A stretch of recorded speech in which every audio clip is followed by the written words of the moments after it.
اول ماتشين وطلعنا نقوله ده لسه جديد. تالت ماتش طب لسه بيجرب. احنا متفائلين بيه. هو شكله حلو، ستايله حلو. احنا مش عايزين ستايل، احنا عايزين لعب، عايزين تفكير، عايزين تشكيل.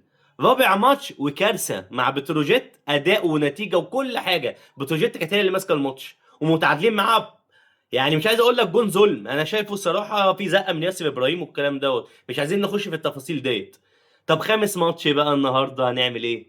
النهارده الخامس مع مين؟ مع نادي المصري، يعني ماتش رخم. والمصري معاه طبعا لعيبه كويسين جدا وعايز ينافس وعايز يرجع تاني للتوب فور وكلام كتيره جدا. طب ايه هتعمل ايه النهارده؟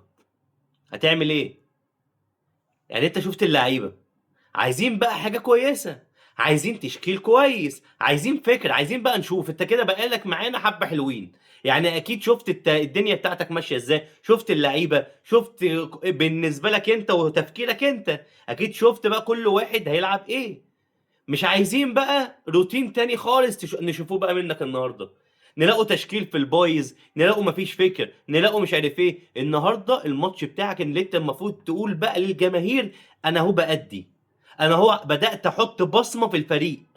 عايزين النهارده نشوف بصمة ياس روب النهارده في الفريق، نقول له ايه ده، هو الراجل بدأ يشتغل. لا الراجل عمل جمل، لا الراجل شفناه بيعمل حاجة. النهارده الماتش ما ينفعش يتفوت. النهارده الماتش المفروض اداء ونتيجه الاثنين. النهارده اداء ونتيجه.